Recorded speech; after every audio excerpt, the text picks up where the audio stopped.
நம்முடைய பிதாவாகிய கடவுளிடமிருந்தும் ஆண்டவராகிய இயேசு கிறிஸ்துவிடமிருந்தும் உங்கள் அனைவருக்கும் கிருபையும் சமாதானம் உண்டாவதாக.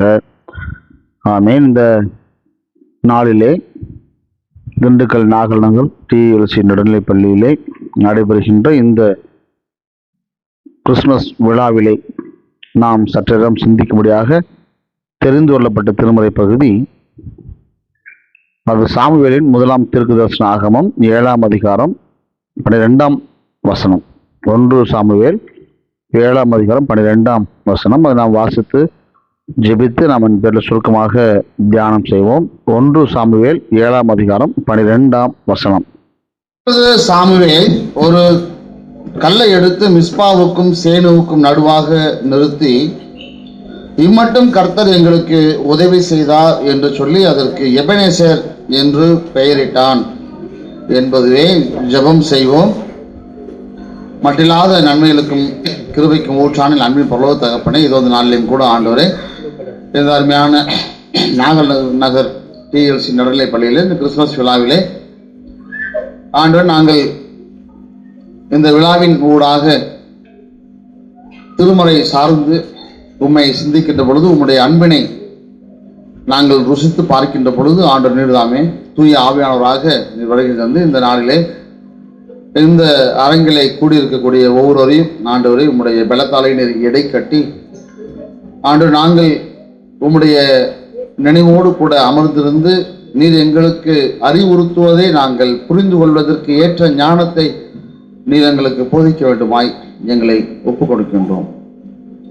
இந்த நாளிலே நாங்கள் இந்த சிந்தனையோடு கடந்து போகின்ற பொழுது நாங்கள் அதை வழக்கமான காரியமாக எடுத்துக்கொள்ளாமல் இந்த பண்டிகை காலத்தினுடைய மைய அழுத்தமாக நாங்கள் புரிந்து கொண்டு அதன் வழியே இந்த பண்டிகை காலத்தை நாங்கள் கடந்து வர நீர் எங்களுக்கு துணை புரிய வேண்டுமாய் ஒப்புக் கொடுக்கின்றோம்.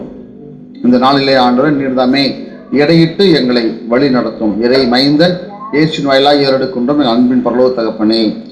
ஆமென். கிறிஸ்துவுக்குள் பிரியமான இந்த அருமையான நாகல் நகர் டிஎல்சி நடுநிலை பள்ளியினுடைய தாளாளர் அண்ணன் அவர்களே மற்றும் தலைமை ஆசிரியர் அவர்களே மற்றுமாக ஆசிரியர் பெருமக்களே, இன்னும் சிறப்பாக இந்த நாளிலே இங்கே வருகிறதற்குரிய இந்த பள்ளியிலே பணியாற்றி விடை பெற்ற ஓய்வு பெற்ற முன்னாள் ஆசிரியர் பெருமக்களே, உங்கள் அனைவரும் இந்த நாளிலே நான் வாழ்த்துகின்றேன், வணங்குகின்றேன். ஒரு அருமையான ஒரு தருணம். நானும் இந்த பள்ளியிலே அநேக தினம் இந்த கிறிஸ்துமஸ் செய்தியை கொடுப்பதற்காக வந்திருக்கின்றேன். அது என்னமோ தெரியல, கிறிஸ்துமஸ் செய்தி அப்படின்னால என் முகம் தான் ஞாபகம் போல இருக்குது, எதுக்குன்னு தெரியல. ஒவ்வொரு வருஷம் நான் தான் வந்து கிறிஸ்துமஸ் செய்தியை நான் கொடுத்து கொண்டிருக்கின்றேன். ஆகவே இந்த ஆண்டு கிறிஸ்துமஸ் செய்தியெல்லாம் வேண்டாம், ஏன்னா சுருக்கமாக பேசினால் மறுபடியும் அழைக்கப்படுவீர்கள் என்கின்ற அந்த குரலுக்கு இணங்க நம்ம கிறிஸ்துமஸ் செய்தின்னு கூப்பிட்றாங்க, நம்மளும் கிறிஸ்துமஸ் செய்தி கொடுக்கறனால மீண்டும் மீண்டும் அழைக்கிறாங்க. இந்த முறை மாற்றிடுவோம் அப்படின்ட்டு இந்த முறை கிறிஸ்துமஸ் செய்தி அல்ல.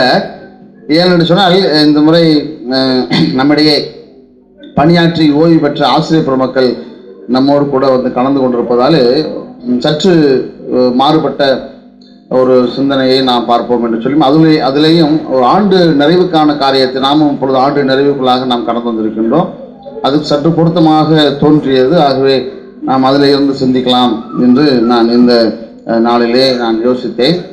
அது ஒரு சிறப்பான தருணத்தில் நாம் இங்கே கூடியிருக்கின்றோம். நம்முடைய தலைமை ஆசிரியர் சொன்னதை போன்று என்னிடத்துல ஒரு 10 நாள் இருக்கும்னு நினைக்கிறேன், என்னிடத்துல வந்து கேட்ட பொழுது இந்த நிகழ்வுகளை கலந்து கொள்ள இயலுமா என்று கேட்ட பொழுது நான் சொன்னேன், 18ஆம் தேதி மட்டும்தான் எனக்கு வாய்ப்பு இருக்குது, மற்ற நாளெல்லாம் ஃபுல்லாக ப்ரோக்ராமில் இருக்கிற எந்த நாளும் எனக்கு ஒன்றும் ஃப்ரீயாக இல்லை.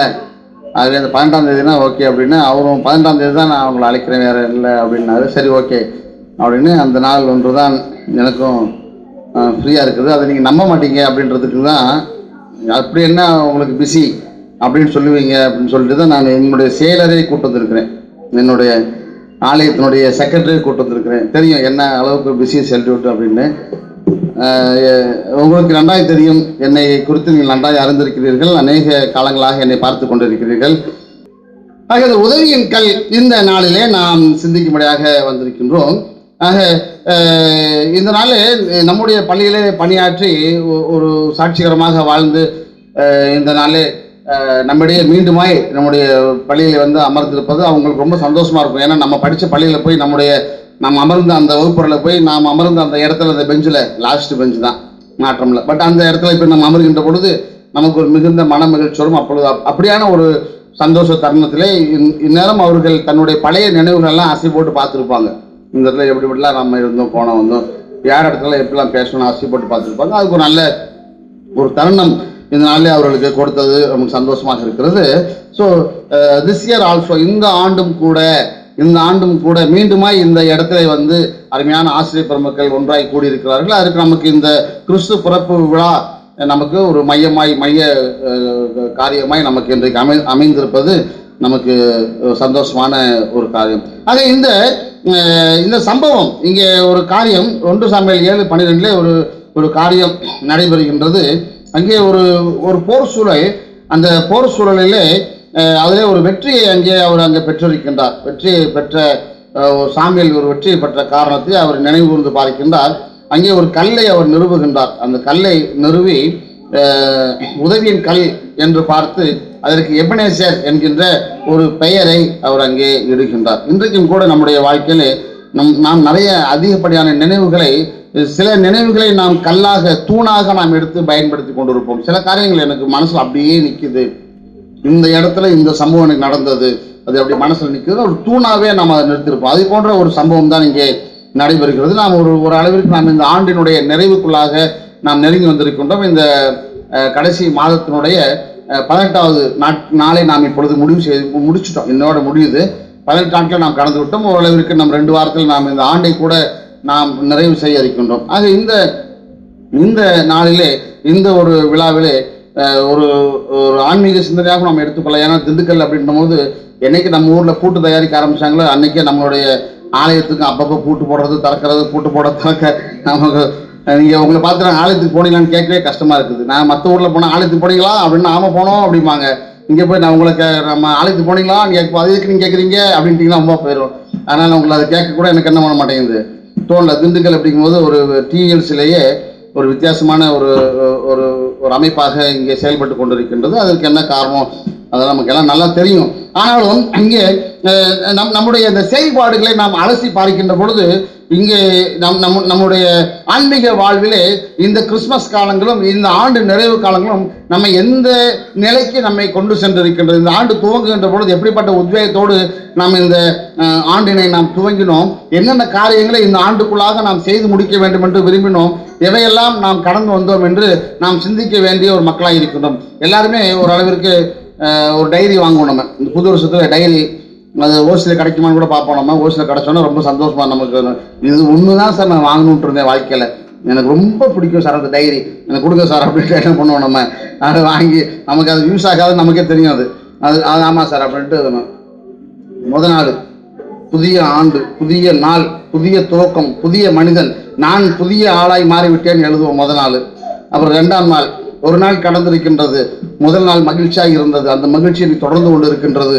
அப்படி என்ன மிச்சம் மீதிலாம் புது வருஷம் மிச்சம் மீதி இருக்கு பார்த்தீங்களா, தொடர்ந்து கொண்டு இருக்கின்றது. 2ஆம் நாளில் போகும். அப்படியே போய் அப்படியே நம்ம கடந்து போன பிறகு 4ஆம் நாள் 5ஆம் நாள் அப்படியே டைரி அப்படியே க்ளோஸ் ஆக ஆரம்பிக்கும். அப்புறம் 6, 7 டைரி திறக்கவே மாட்டோம். 10 தேதியில் அந்த டைரி எங்கே போச்சு நமக்கே தெரியாது. அது மீண்டுமா என்ன ஆயிரும், திஸ் இயர் ஆல்சோன்ற மாதிரி என்ன பண்ணிடும், மீண்டும் அதே வாழ்க்கையில் நாம் கடந்து போய் கொண்டிருப்போம். ஆனால் இந்த ஒரு உத்வேகம் எடுக்கின்ற பொழுது அந்த உத்வேகத்தை நாம் எப்படி கொண்டு போகின்றோம் என்று நாம் சிந்திக்க அழைக்கப்படுகின்றோம். ஏனென்றால் சாமுவேல் அதை மிக சரியாக செய்கின்றார். ஒன்றை அவர் அங்கே நடுகின்றார், அதை நினைவாக எழுப்புகின்றார், அந்த நினைவிற்கு ஒரு பெயர் எடுக்கின்றார், அந்த பெயருக்கு ஒரு அர்த்தமும் அங்கே துணிக்கின்றது. அந்த அந்த அந்த கல்லுக்கு எபனேசர் என்று அவர் பெயரிட்ட பிற்பாடாக அந்த எபனேசர் என்பதற்கு என்ன அர்த்தம், அது கர்த்தர் எங்களுக்கு உதவி செய்தார். ஏன்னா அவங்களை கேட்க முடியாது, ஆன்மீக வாழ்க்கையில் முன்பு என்னாச்சு, ஆலயம் போச்சு விடுங்க, கர்த்தர் எங்களுக்கு உதவி செய்தார், ஆகவே என்னது பேரு எபனேசர் என்று அங்கே பெயர். இது இந்த எபனேசர் என்கின்ற இந்த பெயர் முக்காலத்தையும் சுட்டக்கூடிய ஒரு பெயர். நீங்கள் பள்ளியில் படிப்பீங்க, உங்களுடைய டீச்சர்ஸ் உங்களுக்கு கற்றுக் கொடுப்பாங்க வினைத்தொகை. வினைத்தொகை, அந்த வினைத்தொகைக்கு என்னது வந்துடும், முக்காலமும் வந்துடும். அதுக்கு ஒரு எடுத்துக்காட்டு அப்படின்னா நமக்கு வரக்கூடிய எடுத்துக்காட்டு என்ன தெரியுமா? எவன் கண்டுபிடிச்சானே தெரியல அந்த எடுத்துக்காட்டை. பார்த்தீங்களா, சொல்றீங்க பார்த்தீங்களா? எவ்வளோ இருந்தாலும் அவனுக்கு முதல் நமக்கு என்ன தோணுது, ஊறுகாய் தான். எந்த இடத்துல அது எழுதுனாங்க, எந்த நினப்பில் உட்காந்து எழுதுனான்னு கூட நமக்கு தெரியல. எடுத்தோன்னு அவனுக்கு தோணுது ஊறுகாய். ஆமாம், அது 3 காலமாக அதில் போட்டு அது ஊறும் காய், ஊறுகின்ற காய் போட்டு, ஆமாம் ஊறின காய் ஏதோ போட்டு வச்சுறாங்க. ஆக இன்றைக்கு இந்த வார்த்தை ஒரு வினைத்தொகையாக, இந்த எபினேசர் என்கின்ற வார்த்தை வினைத்தொகையாக மாறுகின்றது. நம்முடைய வாழ்க்கையை கூட அது வினைத்தொகையாக மாறி நம்முடைய வாழ்க்கையிலே அது கிரியை செய்ய ஆரம்பிக்கின்றது, வினை செய்ய ஆரம்பிக்கின்றது, வினை கிரியை செய்ய ஆரம்பிக்கின்றது. ஒன்று, கர்த்தர் உதவி செய்தார் என்று சொல்லி அங்கே மிஸ்பா அதில் அவர் நடுகின்றார். அந்த கல்லை கர்த்தர் உதவி செய்தார். என்ன உதவி செய்தார்? இம்மட்டும் நமக்கு கர்த்தர் உதவி செய்தார். இம்மட்டும் கர்த்தர் உதவி செய்தார். கடந்த காலம், பாஸ்ட் டென்ஸ். இம்மட்டும் கர்த்தர் உதவி செய்தார். ஆக இன்றைக்கு இந்த நாளில் ஆசிரியர் பெருமக்கள் நம்மிடம் இருந்து மீண்டும் நம்முடைய இந்த ஒரு அருமையான ஐக்கியத்தில் இணைந்திருக்கின்றார்கள். அவர்கள் யோசித்து பார்க்க வேண்டும், இம்மட்டும் கர்த்தர் நமக்கு உதவி செய்திருக்கின்றார், இம்மட்டும் வழி நடத்தியிருக்கின்றார். இரண்டாவது காரியம், இந்த கடந்த ஆண்டு முடிஞ்சிச்சு. இதுல கடவுள் உதவி செய்கிறார், கடவுள் உதவி செய்கிறார். அது பிரசன்ட் டென்ஸ். இப்பொழுது இந்த ஆண்டு, இந்த நாட்கள், இந்த நேரம், இப்பொழுது இந்த ஒரு மகிழ்ச்சியான தருணம் நமக்கு கிடைத்திருக்கின்றது. நமக்கு எவ்வளவோ கிறிஸ்துமஸ் கடந்து வந்துட்டோம். இந்த ஒரு கிறிஸ்துமஸ் நமக்கு ஒரு மாறுதலான ஒரு சில காரியங்கள் ஆடாடு, சில மாற்றங்கள் நடந்திருக்கின்றது. இதுவரைக்கும் பார்த்த இந்த ஸ்கூலில் பார்த்த கிறிஸ்துமஸ் விழாவில் இது கொஞ்சம் வித்தியாசமாக நாம் இதை செய்து பார்க்கலாமே என்று நாம் இங்கே சில காரியங்களை நாம் மாற்றி அமைத்திருக்கிறோம், செய்து கொண்டிருக்கின்றோம். ஆக இது இந்த நாட்களிலே அப்படின்றதுல இங்கே பிரசன்ட் டென்ஸ், கடவுள் உதவி செய்கிறார், கடவுள் உதவி செய்கிறார். இந்த ஆண்டு, இந்த நாட்கள், இந்த காலங்கள். மூன்றாவது காரியம், கடவுள் உதவி செய்வார், கடவுள் உதவி செய்வார். ஃபியூச்சர் டென்ஸ், எதிர்காலத்திலே. ஆக அந்த ஒரு நம்பிக்கை நமக்கு இருக்கக்கூடிய ஒரே நம்பிக்கை என்னது? அதுதான், கடவுள் உதவி செய்வார். இனி வரும் காலங்கள், இனி வரும் ஆண்டுகள், இனி வரும் நாட்கள், முக்காலத்திற்குமான இறைவனாக நம்முடைய இறைவன் இங்கே நமக்கு இருக்கின்றார். முக்காலத்திற்குமான இறைவனாக நம்முடைய இறைவன் இருக்கின்றார். ஆக ஆயுதம் தாங்காத ஒரே இறைவன் யாரு? ஆயுதம் தாங்காத ஒரே இறைவன் யாரு? ஆண்டவர்கிட்ட கையில் என்ன இல்லை? ஆயுதம் இல்லை. அடுத்தவங்க ஆயுதம் குத்துனது தான் கையில் இருக்குது, குத்து வாங்கினதான் என்ன இருக்குது? ஆனால் இதோ எல்லா காலங்களிலும் நான் உங்களுடனே கூட இருக்கிறேன் என்கின்ற அந்த ஒரு முக்காலத்திற்குமான ஒரு ஆறுதல் காரியத்தை நம்ம கொடுக்கின்றார். நம்ம நினைப்போம், என்ன ஆயுதமே இல்லை, ஆயுதமே இல்லாதவர் எப்படி முக்காலமும் நம்ம என்ன பண்ணுவார், அவர் தற்காக்க முடியும் நம்ம நினைச்சிட்டு இருப்போம். ஆனால் அவர் சொல்லக்கூடிய ஒரே வார்த்தை, நீங்கள் அஞ்ச வேண்டாம், நீங்கள் கலங்க வேண்டாம், என்னுடைய சமாதானத்தை உங்களுக்கு கொடுக்கிறேன். நான் உலகம் கொடுக்கின்ற சமாதானத்தை அல்ல, என்னுடைய சமாதானத்தை கொடுக்கிறேன். அது எல்லா காலத்திற்குமான சமாதானத்தை நான் உங்களுக்கு கொடுக்கிறேன், முக்காலத்திற்குமானதை நான் உங்களுக்கு கொடுக்கின்றேன். ஆண்டவர் ஒருவர் மட்டுமே நமக்கு எல்லா காலத்திற்கும் உரிய காரியங்களை நமக்கு அங்கே கொடுத்து கொண்டே இருக்கின்றார். இந்த முக்காலம்னு எனக்கு ஒரு ஞாபகம். இந்த முக்காலம் இன்னொருத்தவங்களுக்கு பொருந்தி போகும். அதிகப்படியாக மது சாப்பிட்றாங்க பார்த்தீங்களா, அவங்களுக்கு இந்த முக்காலம் ரொம்ப பொருந்தி போகும். எப்போ கேட்டாலும், நேற்றுக்கெல்லாம் ஒன்றும் இல்லை, இன்னைக்கு மட்டும்தான் கொஞ்சம் கூட, நாளைக்கு சுத்தமாக இருக்காது. பார்த்துருக்கோமா? இது டயலாக் அவங்க என்ன பண்ண மாட்டாங்க, மாற்ற மாட்டாங்க. நேற்றுக்கு மட்டும்தான் கொஞ்சம் கூட, இன்னைக்கு கொஞ்சம் இது, நாளைக்கு இல்லை, சுத்தமாக இருக்காது. 3 காலத்தையும் அவங்க வழக்கமாக பயன்படுத்துவாங்க. ஒரு சாமியார், ஒரு ஃபாதர்னு வச்சுக்கோமே, ஒரு ஃபாதர் அப்படி தெருவழியாக நடந்து போயிட்டு இருக்காரு. அப்போ வழக்கமாக வரக்கூடியவர் வந்துட்டார். என்னப்பா நீ கோயிலுக்கெலாம் வரமாட்டேன்ற, எப்போ பார்த்தாலும் டைட்டாகவே வாழ்க்கையை நடத்திட்டு இருக்கிறியே, எப்போ பார்த்தாலும் அப்படியே நிற்கிறியே, ஏன் கோயிலுக்கு வர வேண்டியான்னு இவன் டைவர்ட் பண்ணுறான். யார? ஏன்னா ஒரு அடுத்த இதுக்குள்ளே வரக்கூடாது, இந்த பேச்சுக்குள்ளே வரக்கூடாதுல்ல. அவன் டைவெர்ட் பண்ணுறான், அதை அழகாக டைவெர்ட் பண்ணுறான். ஃபாதரை டைவெர்ட் பண்ணுறான். சாமி என்னப்பா சொல்லுப்பா, ஒன்றே ஒன்று சாமி, எனக்கு வாழ்க்கையில் இங்கே விளக்கம் சொன்னா தான் சாமி எனக்கு. சரி எப்பா சொல்லுப்பா சொல்லு. இல்லை சாமி, ஒரே மூட்டு வழியாக பிரச்சனைகள்லாம் இருக்குல்ல சாமி. ஆமாம், மூட்டு வலி பிரச்சனைலாம் இருக்குது. அந்த மூட்டு வலி பிரச்சனைலாம் சாமி ஏன் சாமி வருது, ரொம்ப எனக்கு மனசு வருத்தமாக இருக்கு சாமி. இந்த மூட்டு வலி பிரச்சனை ஏன் சாமி வருது அப்படின்னு உடனே இவரு ரைட்டா சிக்கிட்டாடா நம்மகிட்ட. சாமியாருக்கு ரொம்ப சந்தோஷம் ஆயிடுச்சு. சிக்கிட்டான், இதை வச்சு இவனை பிடிச்சி மடக்கிடலாம் அப்படின்னுட்டு ரொம்ப இங்கே பாரு, மூட்டு வலி பிரச்சனை ஏன் வருது, நீ ரொம்ப குடிச்சா வரும். யாரெல்லாம் ரொம்ப ரொம்ப குடிக்கிறாங்களோ அவங்களுக்கு மூட்டு வலி வரும். எல்லா ஜாயிண்ட்டும் வலிக்கும், குடிச்சா வலிக்கும். நீ குடிக்காம இருந்தால் சரியாக போயிடும். ரொம்ப குடிச்சா ரொம்ப இந்த திருப்பிட்டு கேட்கலாம், ரொம்ப குடிச்சாவா சாமி, குடிச்சாவா சாமி. ரொம்ப மிதமிஞ்சி குடிச்சா என்ன வரும், மூட்டு பிரச்சனை. நிறைய பேர் சைலண்ட் ஆகிட்டாங்க, ஒரே இருக்குமோ அப்படின்ற மாதிரி ஆகிட்டாங்க. சாமி நேற்று தான் சாமி நான் டிவி பார்த்துட்டு இருந்தேன். நான் சொல்லு, போப்பான்றதுக்கு மூட்டு வலியா சாமி, போப்பான்றதுக்கு மூட்டு வலியா சாமி. என்ன சாமி பிரச்சனை, நான் இப்போ உன்கிட்ட பேச முடியாது, நீ வேற எங்கேயோ கொண்டு போற. நீ கோயிலுக்கு வந்தாவா, வரலாம் போ, நீ குடிச்சா குடி, நீ குடிக்கலாம் போன்ட்டு என்ன பண்ணிடுறாரு, அங்கே போயிட்டார். ஆக இந்த முக்காலத்திலும் நம்மோடு இருக்கக்கூடிய இறைவனை நாம் இந்த காலத்திலே நாம் எப்படி தேடி போக போகிறோம். நம்மை தேடி அவர் வருகிறார், அதுதான் கிறிஸ்துமஸ் செய்தி. நம்மை தேடி அவர் வருகிறார். ஏன் தேடி வருகிறார்? பழைய காலத்தினுடைய பாவ வாழ்க்கை அது மனிதனுக்குள்ளாக நுழைந்து விட்டது. ஆக அந்த பழைய காலத்து பாவ வாழ்க்கையை இந்த காலத்திலே அழித்து போட வேண்டும், இந்த காலத்திலே தூய்மைப்படுத்த வேண்டும், இந்த காலத்திலே மனிதனை மீட்டாக வேண்டும். மீட்கப்பட்ட மனிதன் அடுத்த காலத்துக்குள்ளாக எதிர்காலத்திலே இறைவனோடு கூட இணைக்கப்பட வேண்டும். இறைவனுடைய இடத்திலே அவன் அங்கே மாற வேண்டும், அங்கே வாழ வேண்டும். ஆக இங்கே இறைவனோடு கூட இருந்த மனிதன் இறைத்தன்மையை இழந்து விட்டு அவன் இறைவனை விட்டு தூரம் போய்விட்டான். இப்பொழுது இறைவன் தேடி வருகிறார், ஒன்றாக இணைக்க வேண்டும் என்று, மீட்க வேண்டும் என்று வருகிறார். மீட்கப்பட்ட மனிதன் மீண்டும் யாரோடு கூட இணைய வேண்டும், அது இறைவனோடு கூட இணைய வேண்டும். இந்த 3 காலமும் இங்கே இறைவன் நம்மை செயல்படுத்தி கொண்டே இருக்கிறார். இப்பொழுதும் இந்த நாளிலேயும் இந்த கிறிஸ்துமஸ் காலங்களிலேயும் நம்மை தேடி வருகிறார். எதற்கு தேடி வருகிறார்? நம்மை மீட்க வேண்டும் என்று தேடி வருகிறார். இன்றைக்கு நாம் எதற்கு ஆயத்தமாக இருக்கிறோம்? இன்றைக்கு இந்த பண்டிகை கொண்டாட வேண்டும் என்று ஆயத்தமாக இருக்கிறோம். நம்ம எதுக்கு ஆயத்தமாகிறோம்? ஆனா அவர் எதுக்கு வர்றாரு? நம்மை மீட்பதற்காக வருகிறார். நம்ம எதை புரிஞ்சுக்கல? மீட்பை புரிந்து கொள்ளவில்லை. நம்ம இன்னைக்கு மீட்பை புரிந்து கொள்ளவில்லை.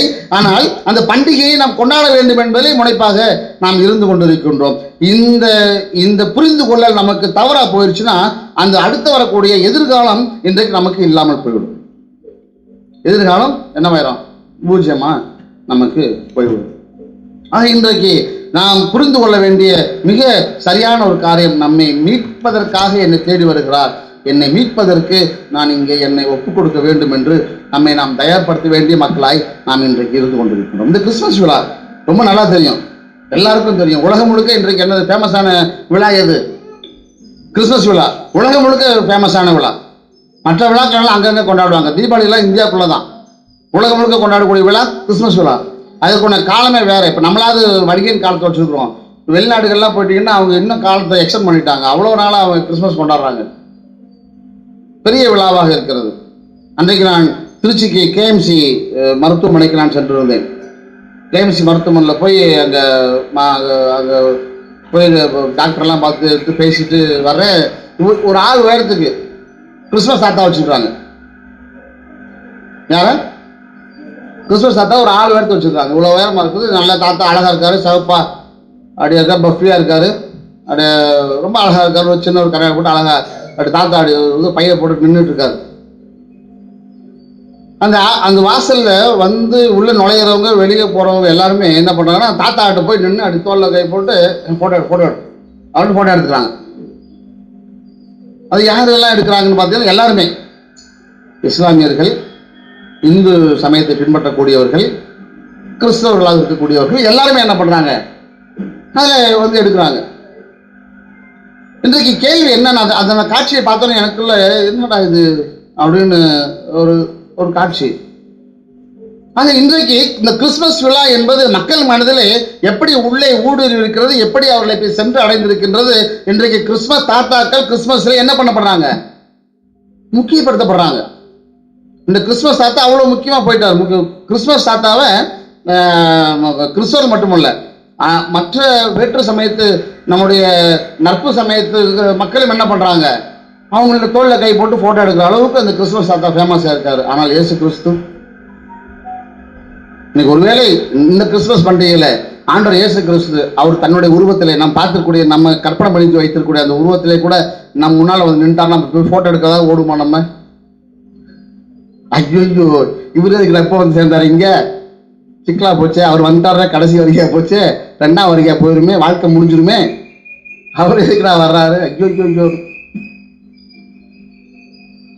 இன்றைக்கு நம்மை தேடி வரக்கூடிய இறைவனை நாம் உணரவில்லை, நாம் இறைவனை புரிந்து கொள்ளவில்லை, அவரை நாம் நாடி அறிந்து கொள்ள வேண்டும் என்று இன்றைக்கு நாம் தேடி ஓடவில்லை. ஆனால் இன்றைக்கு அந்த கிறிஸ்துமஸுக்கான அடையாள காரியங்கள் என்னென்ன இருக்குதோ அந்த அடையாளங்களை நாம் இன்றைக்கு என்ன பண்ணிட்டு இருக்கோம், சுமந்து கொண்டு அலைகின்றோம். அது மிக முக்கியமாக இருக்கிறது. அது இன்றைக்கு கடவுளுக்கும் நமக்கும் இடையே இருக்கக்கூடிய ஒரு மிஸ்பாவில ஊன்றப்பட்ட கல் போல இருக்கின்றது. அந்த கல்லுக்கு நாம் ஒரு பெயரை வைத்து இது பண்டிகை என்று நாம் கொண்டாடி கொண்டிருக்கிறோம். சாமுவேல் அதை கட்டி எபனேசர் என்று பெயரை விட்டது போல நாம் இன்றைக்கு நமக்கும் கடவுளுக்கும் இடையே ஒரு கல்லை நட்டு பண்டிகை என்று கொண்டாடி கொண்டிருக்கின்றோம். அந்த இடத்துக்கு என்ன பண்ண மாட்டார் ஆண்டவர், கலந்து வர மாட்டார்.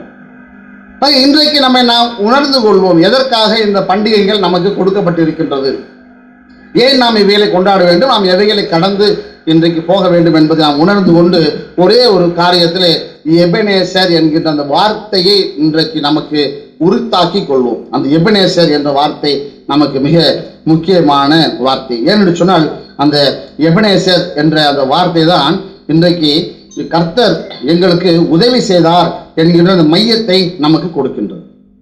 அந்த எபனேசர் என்கின்ற வார்த்தையினுடைய மையம் இன்றைக்கு எனக்குள்ளாக நான் ஏற்றுக்கொள்கின்ற பொழுது, கர்த்தர் என்னுடைய வாழ்க்கையில எவ்வளவோ காரியங்களை உதவி செய்திருக்கின்றார், எவ்வளவு காரியங்களை எனக்காக செயலாற்றி இருக்கின்றார், எவ்வளவு காரியங்களை எனக்காக கொடுத்திருக்கின்றார். ஆகவே அவர் என்னோடு கூட வாழட்டும், அந்த எபனேசர் என்னோடு கூட வாழட்டும், அவர் என்னை வழி நடத்தட்டும், எந்த காலமும் முக்காலமும் என்னை அவர் வழி நடத்தட்டும் என்று சொல்லி இந்த நாளிலே நம்மை தேடி வரக்கூடிய இறைவன் இடத்திலே நம்மை ஒப்புக் கொடுக்க நாம் ஆயத்தமாவோம். பண்டிகைக்கு நாம் ஆயத்தமாக இல்லை, இந்த ஏற்றுக்கொள்ளுதலுக்கு இன்றைக்கு நம்மை நாம் ஆயத்தப்படுத்துவோம். ஆகவே கிறிஸ்துவுக்கு பிரியமான அன்பின் ஆசிரியர் பெருமக்களே, அன்பான பிள்ளைகளே, அன்பான பெற்றோர்களே,